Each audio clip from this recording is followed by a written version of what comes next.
पूर्णस्य पूर्णमादाय पूर्णमेवावशिष्यते। ओम शांति शांति शांति। शंकरं शंकराचार्यं केशवं वादरायणं सूत्रभाष्यकृतौ वन्दे भगवन्तौ पुनः पुनः। ईश्वरो गुरुरात्मेति मूर्तिभेद विभागिने व्योमवद्व्याप्तदेहाय दक्षिणामूर्तये नमः। ओम शांति शांति शांति। नारायणं नमस्कृत्य नरं चैव नरोत्तमं देवीं सरस्वतीं व्यासं ततो जयमुदीरयेत। ओम शांति शांति शांति।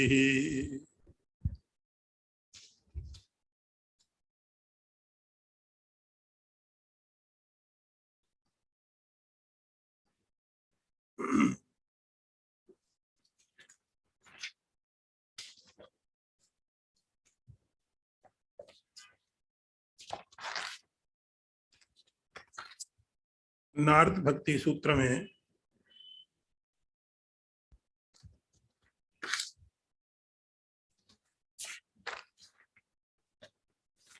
सुन रहे हैं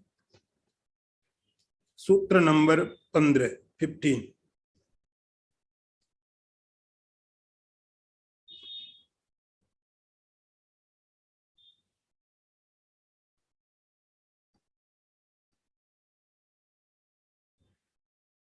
तल लक्षणानि वाच्यन्ते नाना मतभेदात्। आप लोग पीछे से उच्चारण करेंगे। तल लक्षणानि वाच्यन्ते नाना मतभेदात्। तल लक्षणानि वाच्यन्ते नाना मतभेदात्।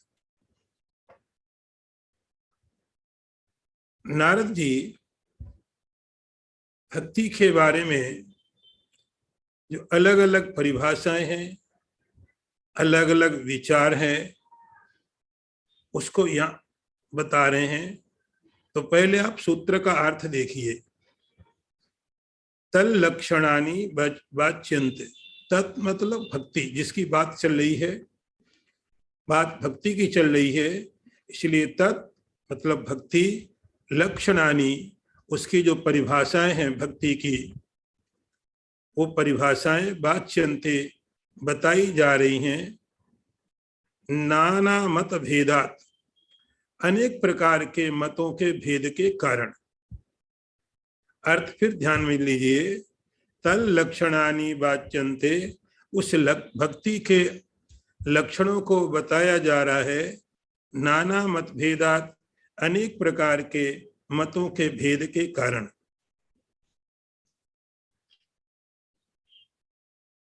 इस भक्ति के जो लक्षण है, लक्षण डेफिनेशन,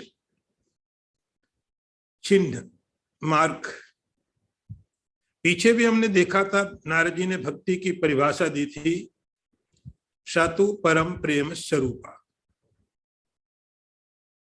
वह भक्ति क्या है, नारद जी ने पहले उसकी डेफिनेशन दी थी कि वह भक्ति होती है उस परमात्मा में, उसमें परम प्रेम होना। ये भक्ति की परिभाषा दी थी नारद जी ने। अब कहते हैं उसके जो लक्षण। तो पहले जो भक्ति की परिभाषा दी, तो अभी क्यों दे रहे हैं? तो पहले जब आपने भक्ति की परिभाषा सुनी थी, उसमें से लिखा था कि उसका आपके ऊपर क्या इफेक्ट पड़ता है। भक्ति यदि किसी के जीवन में होती है तो उसका आपके ऊपर क्या इफेक्ट पड़ता है, क्या असर पड़ता है। तब आपको बताया था, स्तब्धो भवति, अमृतो भवति, आत्मारामो भवति। इस प्रकार से साधक के जीवन में, भक्त के जीवन में भक्ति का असर पड़ता है। अब यहां आपको यह बताना है कि आप उस परमात्मा के साथ में किस प्रकार से साधक जुड़ता है, भक्त ईश्वर से जुड़ता कैसे, संबंध कैसे बनाता है, ईश्वर और ब्रह्म के बीच, जीव और ईश्वर के बीच। अब यहां पर ईश्वर प्रधान हो गया। पहले था कि भक्ति के कारण आपके जीवन में क्या असर पड़ते, भक्ति के कारण इस जीव के ऊपर क्या असर पड़ते हैं। अब यहाँ ये बताना है कि भक्त ईश्वर के साथ किस प्रकार से अपने को जोड़ता है। तो अनेक प्रकार के रास्ते बताए गए हैं यहाँ पर। लक्षणानी के मतलब है अनेक प्रकार से ईश्वर के साथ किस प्रकार से संबंध इस भक्त का होता है। कुछ ऋषियों के नाम दिए यहाँ पर है,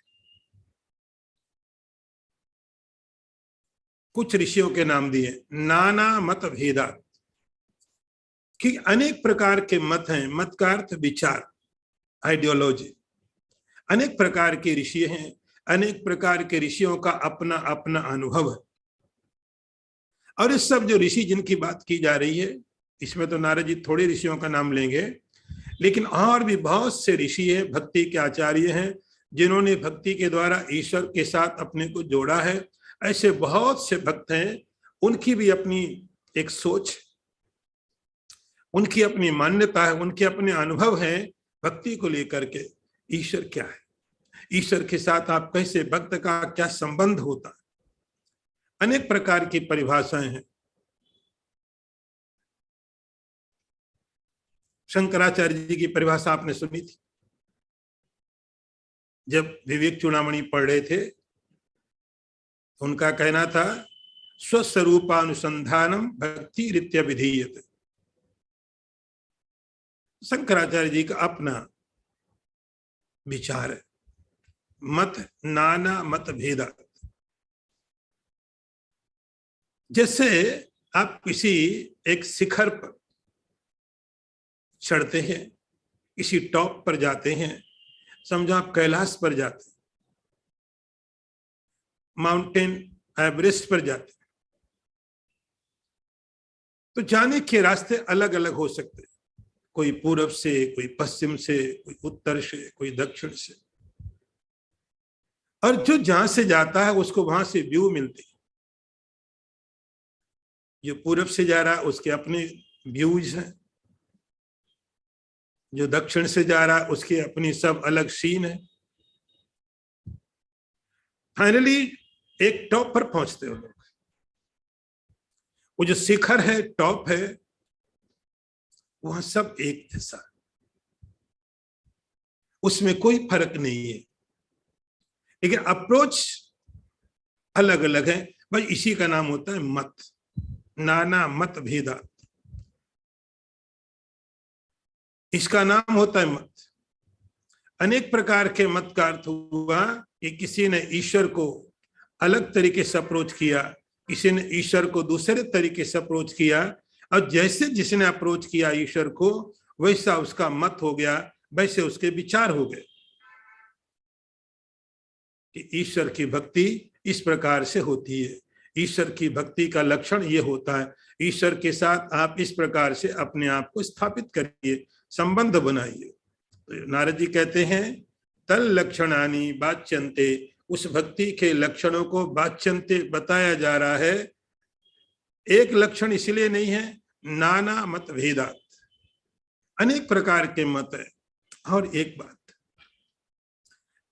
जब आप कोई फिलोसॉफिकल डायलॉग सुनते हैं, जब आप कोई फिलोसॉफिकल डिबेट सुनते हैं, उस डिबेट में क्या होता है कि पहले जो बातें की जाती हैं, बाद में ये बताया जाता है ये सब गलत है, लास्ट में जो चीज आती है वो प्रिंसिपल होता है।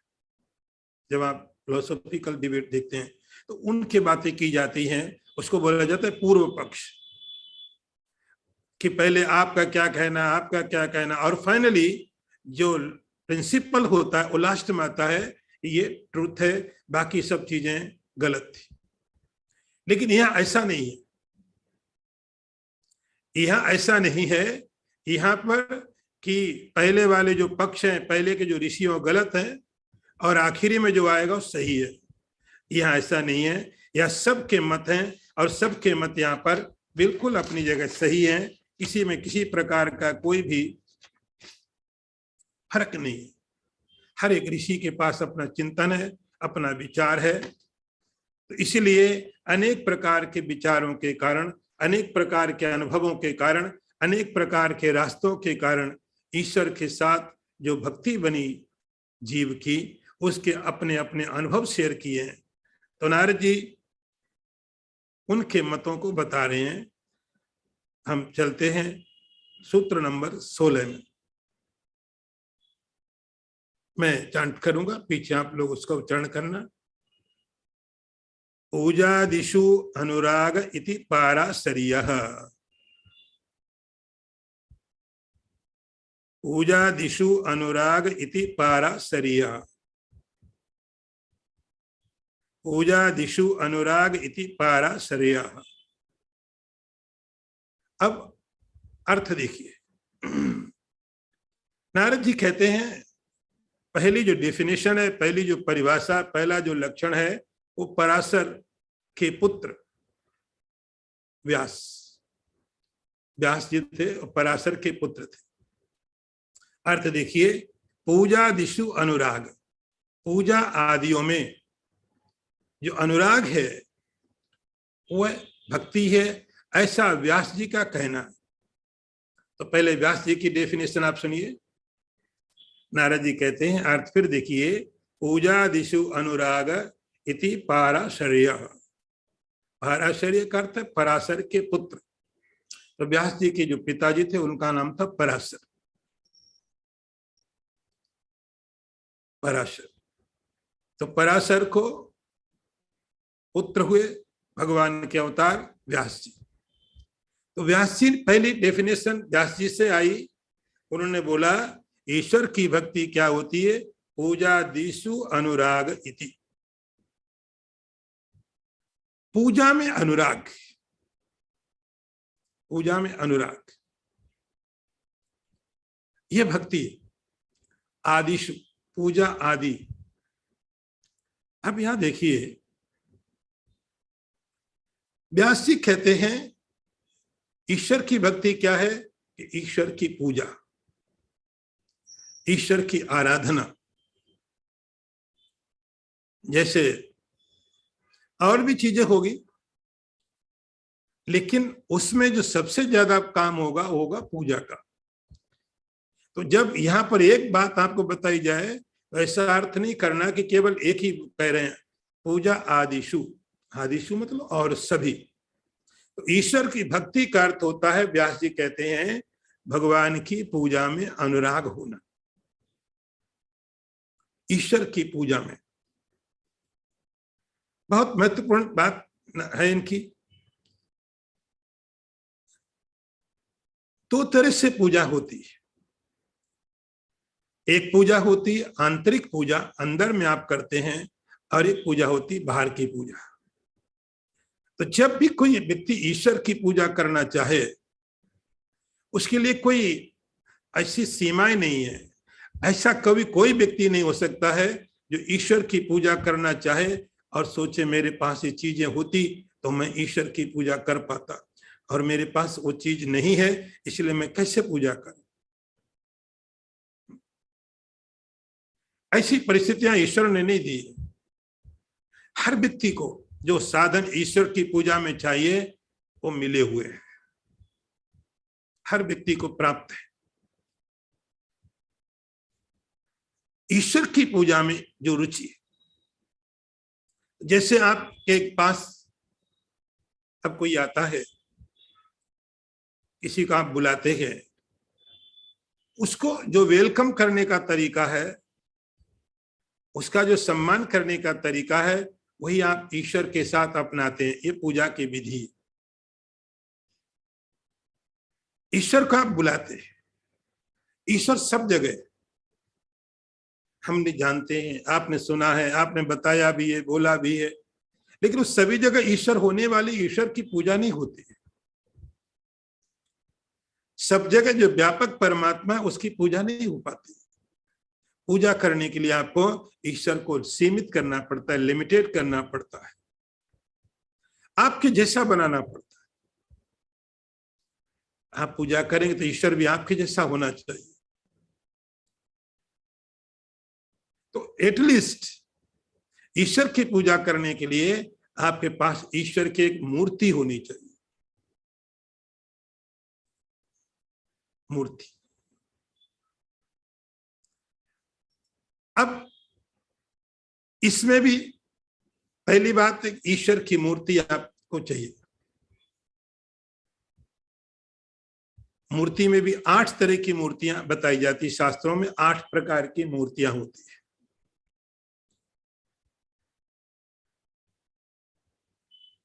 लकड़ी की बनी मूर्तियां हो सकती है। आप कभी जब जगन्नाथपुरी जाओगे, भगवान की मूर्ति वहां लकड़ी की बनी होती, तो लकड़ी की बनी मूर्ति भी होती है, पत्थर की बनी होती है,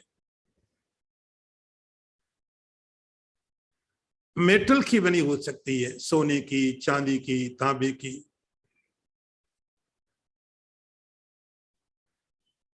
चंदन की बनी मूर्ति हो सकती है, सैंडलवुड वगैरह से बन जाए, पेस्ट से। आप दीवार में पेंटिंग कर सकते हो, वो भी मूर्ति होती है। मिट्टी की मूर्ति होती है, जैसे हम लोग भगवान शंकर का पार्थिव पूजन करते हैं, मिट्टी की मूर्ति हो सकती है। और डायमंड की मूर्ति हो सकती है। और मूर्ति जो आखिरी की जिसकी बात की जाती है वो है मनोमयी, मन की मूर्ति बनाई जा सकती है। मन के द्वारा मूर्ति का निर्माण हो सकता है। ईश्वर सबके लिए सुलभ है, सबके लिए सब जगह अवेलेबल है। आपके पास सुविधा है, आप भगवान की सोने की मूर्ति बना सकते हो, आप भगवान की डायमंड की मूर्ति बना सकते हो, और बनानी चाहिए। आप डायमंड जब अपने लिए यूज कर सकते हो तो ईश्वर के लिए क्यों नहीं? जब आप डायमंड अपने लिए यूज करते हो तो परमात्मा के लिए भी करो। तो जिनके पास सुविधाएं हैं, साधन है, वे लोग सोने की मूर्ति बनाए, डायमंड की मूर्ति बनाए। पत्थर की तो कोई बना सकता है, मिट्टी की कोई बना सकता है, दीवार में भी आप पेंटिंग कर सकते हो। तो सब व्यक्ति के लिए ऐसा कोई नहीं है जिसके पास होगी भगवान की मूर्ति नहीं, इसलिए मैं पूजा नहीं कर सकता।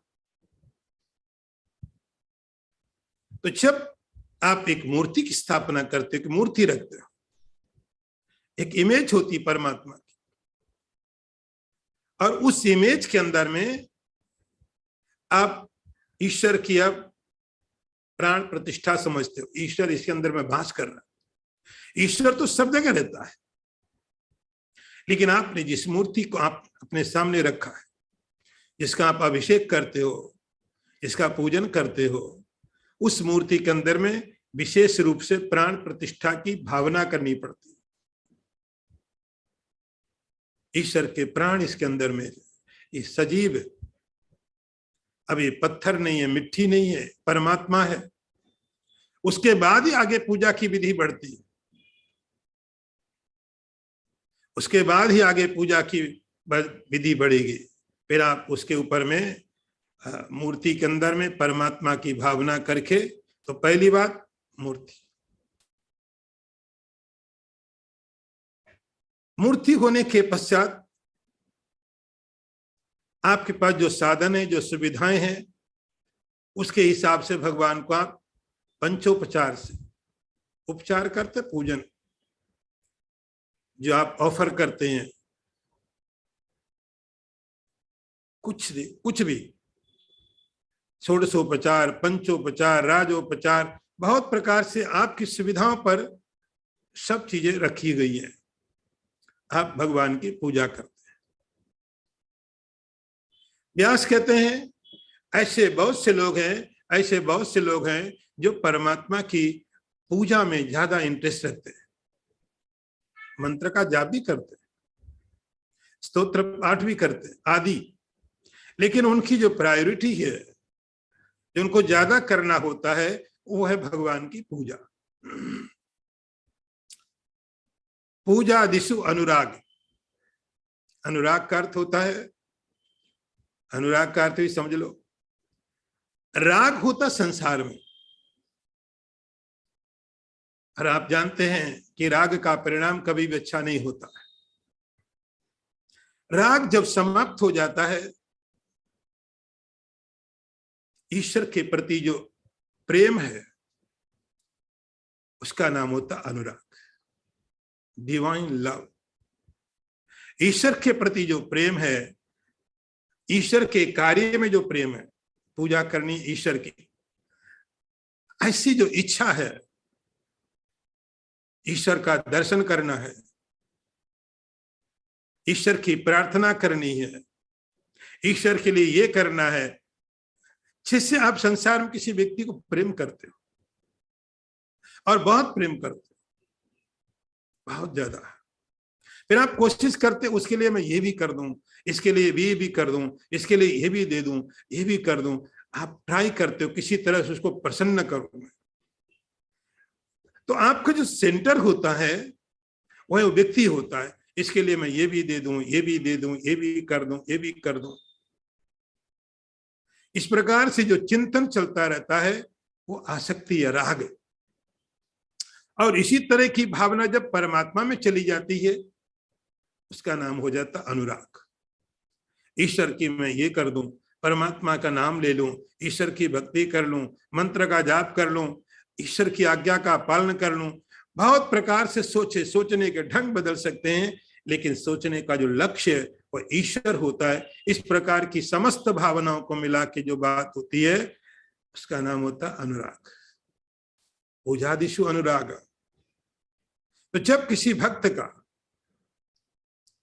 पूजा में अनुराग होता है कि मुझे ईश्वर के लिए ये करना है, ईश्वर के लिए वो करना है, वो होता पहली भक्ति।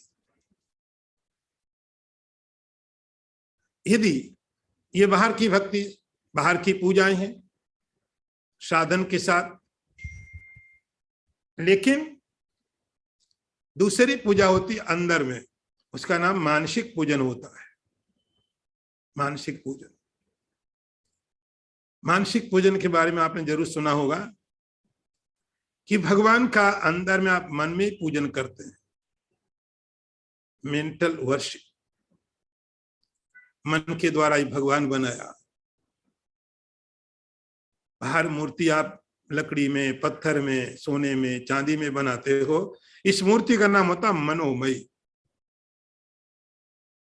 मन के द्वारा मूर्ति बनाए, और ये मूर्ति बहुत महत्वपूर्ण होती है। डायमंड की मूर्ति वैल्यूएबल होगी आपके लिए, आपकी भावनाएं हैं, आपकी श्रद्धा है, बहुत अच्छी बात है।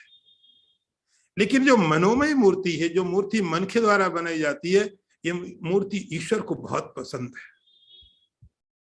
मनोमय मूर्ति, रत्नई कल्पितमासनम, आंखें बंद हैं और अंदर में पूरी षोडशोपचार राजोपचार विधि से पूजा चल रही ईश्वर की। भगवान की मूर्ति बनाई और एक सिंहासन की कल्पना की। कल्पना ही करना है भगवान के लिए, करो तो अच्छी कल्पनाएं करो। संसार के लिए अभी तक कल्पनाएं की,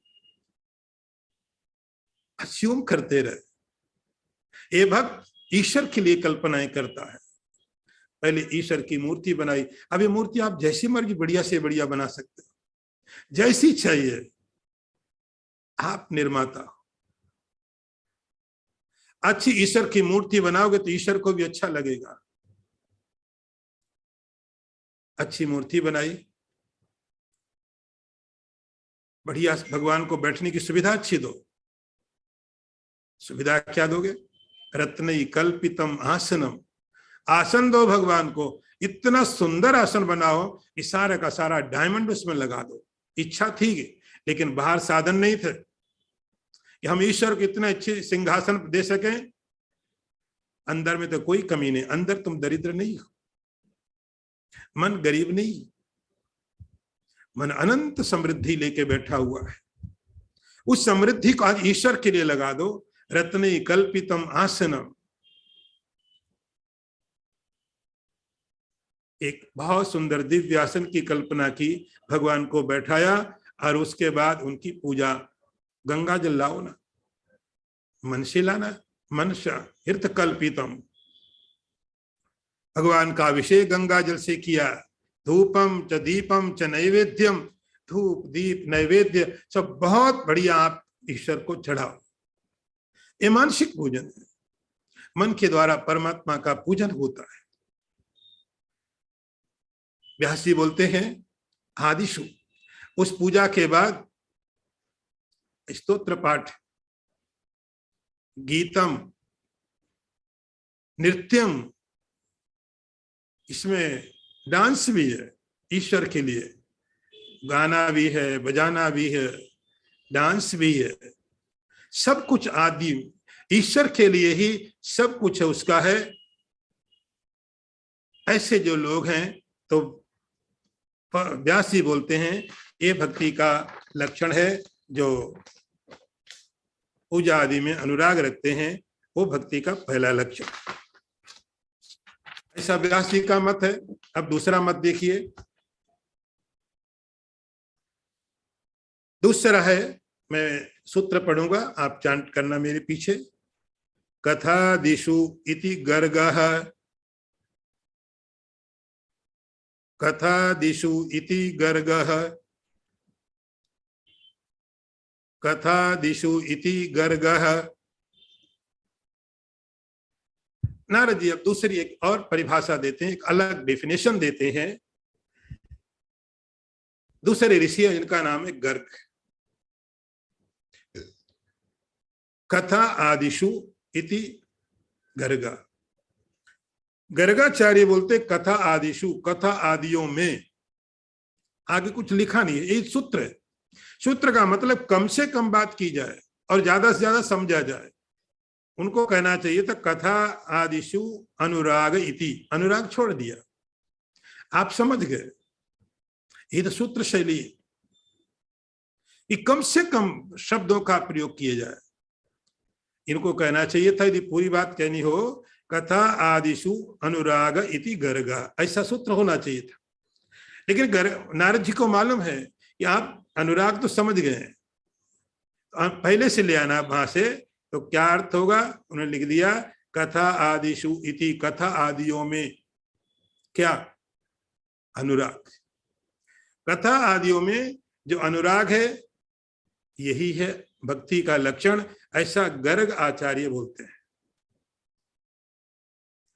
व्यास जी के बारे में आपको मालूम है, आप गीता पढ़ते हो, महाभारत पढ़ते हो, बहुत सारे पुराण पढ़ते हो, सब जगह व्यास जी तो है, सब जगह व्यास जी। लेकिन व्यास जी ने सारे के सारे पुराणों में निर्माण करके ये अपनी परिभाषा यहां दे दी नारद जी के हिसाब से। अब दूसरे ऋषि जो गर्गाचार्य हैं, एक गर्गाचार्य भी, जिन्होंने, आपको मालूम होगा, थोड़ा भागवत में आपको याद हो कि गर्गाचार्य ने भगवान श्री कृष्ण के नाम रखे थे। नाम, इनका नाम राम होगा, इनका नाम कृष्ण होगा। तो गर्गाचार्य, गर्ग संहिता के आचार्य ये हैं, उनका क्या कहना है भक्ति को लेकर के। तो दूसरी डेफिनेशन है कथा आदिशु इति अनुरागः गर्गः। नारद जी बोलते हैं आचार्य गर्ग के अनुसार भक्ति की परिभाषा होती है कि भक्त वह होता है जो भगवान की कथा आदियों में अनुराग रखता है।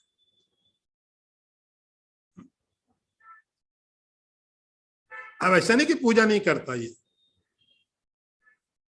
लेकिन इसकी प्रायोरिटी है कथा में, भगवान की कथाओं का श्रवण करना, भगवान की कथाओं को बताना। कथयन्ति परस्परम, पूजा भी करते हैं, स्तोत्र पाठ भी करते हैं, लेकिन उनकी रुचि ज्यादा किसमें है?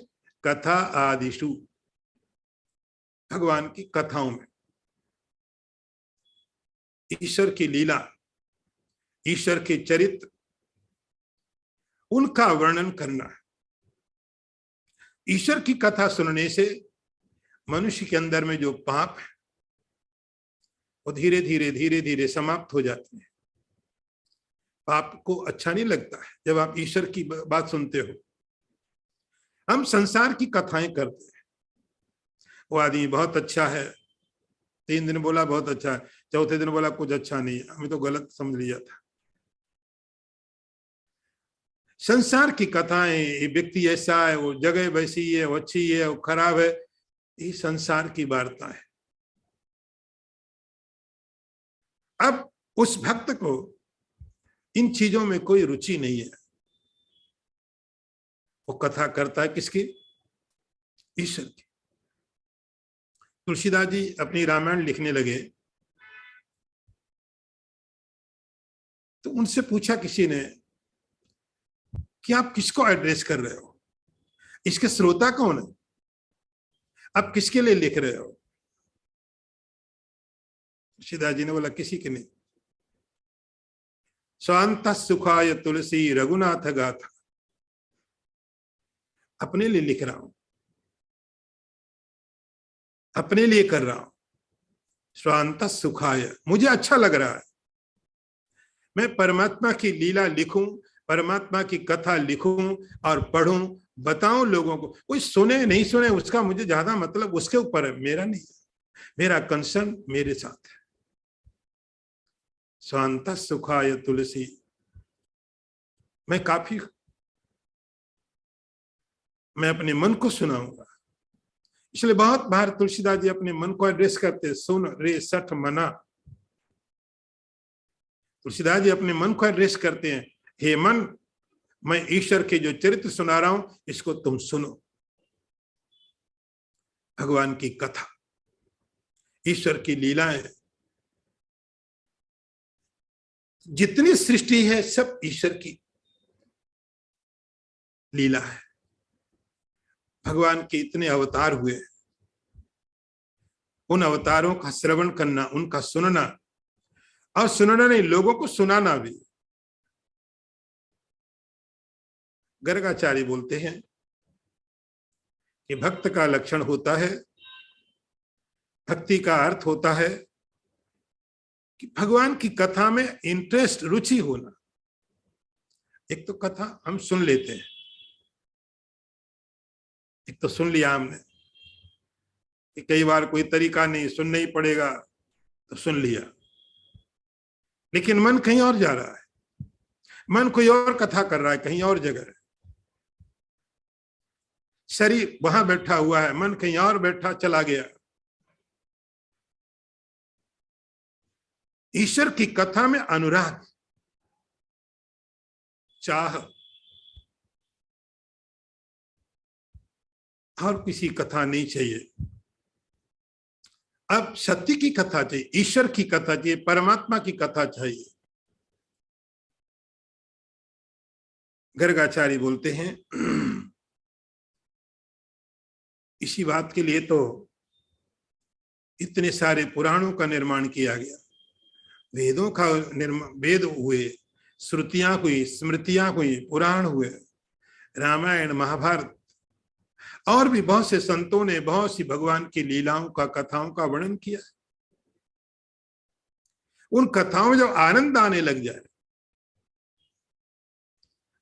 अच्छा वो कथाएं आपको आनंद प्रदान करने लग जाए, गर्गाचार्य बोलते हैं कथा आदिषु, ईश्वर की कथाओं को कहना, ईश्वर की कथाओं को सुनना, ईश्वर की लीलाओं में जब आनंद आने लग जाए, अनुराग, बात ध्यान रखना, सुनना नहीं, केवल सुनने की इच्छा, और बहुत उत्कट इच्छा, बहुत तीव्र इच्छा, मुझे सुनना ही है, मुझे करना ही है, और कोई नहीं तो मैं अपने आप को खुद सुनाऊंगा। पढ़ने बैठ गए, कहीं से सुलभ नहीं हो रहा है तो सुनने को बैठ गए। आचार्य गर्ग कहते हैं कथा आदिषु अनुराग कथा आदियों में जो अनुराग है, आकर्षण है भगवान की कथाओं में, उनकी लीलाओं में जो आकर्षण है, ये भक्ति की एक परिभाषा है। ऐसी गर्गाचार्य जी ने ये परिभाषा दी है। आज मैं इस कथा को यहीं पर विराम लूंगा। आगे का जो प्रोग्राम होगा वो आप लोग शुरू कर दिए। ओम पूर्णमदः पूर्णमिदं पूर्णात् पूर्णमुदच्यते पूर्णस्य पूर्णमादाय पूर्णमेवावशिष्यते। ओम शांति शांति शांति। शंकरं शंकराचार्यं केशवं वादरायणं सूत्रभाष्यकृतौ वन्दे भगवन्तौ पुनः पुनः। ईश्वरो गुरुरात्मेति मूर्तिभेद विभागिने व्योमवद्व्याप्तदेहाय दक्षिणामूर्तये नमः। ओम शांति शांति शांति। नारायणं नमस्कृत्य नरं चैव नरोत्तमं देवीं सरस्वतीं व्यासं ततो जयमुदीरयेत। ओम शांति शांति शांति।